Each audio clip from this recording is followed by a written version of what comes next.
As the Supreme Court kicks off its new term, justices are taking on a challenge to a Colorado law banning so-called conversion therapy for minors.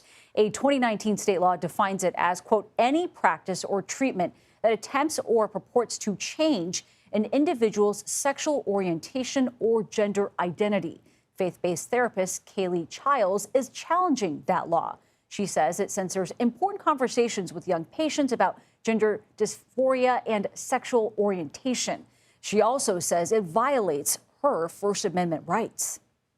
Struggling kids benefit from access to voluntary counseling conversations that help them as they seek wholeness and gaining peace with their bodies. They deserve better than Colorado's one-size-fits-all approach. Today, my legal team at Alliance Defending Freedom told the Supreme Court that Colorado's law harms kids and censors speech.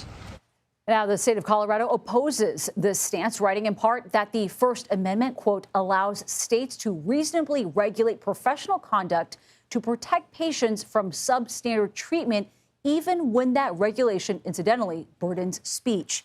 CBS News politics reporter Melissa Quinn joins us now. Melissa, thanks so much for being with us here. What happened in court today? So much of the discussion before the Supreme Court today focused on exactly what Colorado is regulating with this law. Is it regulating speech, which is what Kaylee Childs and her attorneys argue, or is it regulating professional conduct, which is what the state of Colorado and the lower courts have found? Now, some of the justices were certainly sympathetic to Kaylee Childs' position here.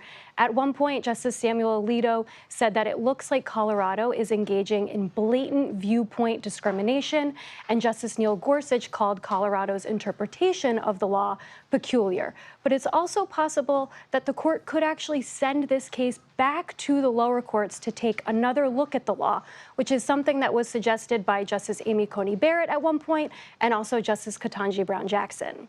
So we brought up how the First Amendment is being invoked in all this. What makes this one a free speech case? So Kaylee Childs is arguing that Colorado's law censors her conversations with minor clients on issues like gender identity and sexuality. So she says, for example, that if she wanted to engage in talk therapy with a young patient in which they sought to align their gender identity with their biological sex, that would not be allowed under Colorado's law. But if she wanted to have a conversation that did the inverse of that, so if she wanted to engage in talk therapy with a minor patient in which they were supportive of gender transition, she says that is allowed under Colorado's law. So Kaylee Childs is arguing here that Colorado's ban censors her speech not only based on the content of her discussions, but as well as viewpoint. Colorado, though, one of more than 20 states that do ban conversion therapy for minors. Could the ruling here set a precedent in other states? So Kaylee Childs is actually not asking the Supreme Court to strike down Colorado's ban. It's in its entirety. All that she is saying is that this should not apply to licensed counselors who want to engage in talk therapy specifically. So if she prevails here, and it certainly seems like some of the justices were sympathetic to her case, this would just mean that Colorado could not enforce its law as it relates to these licensed counselors engaging in that form of therapy.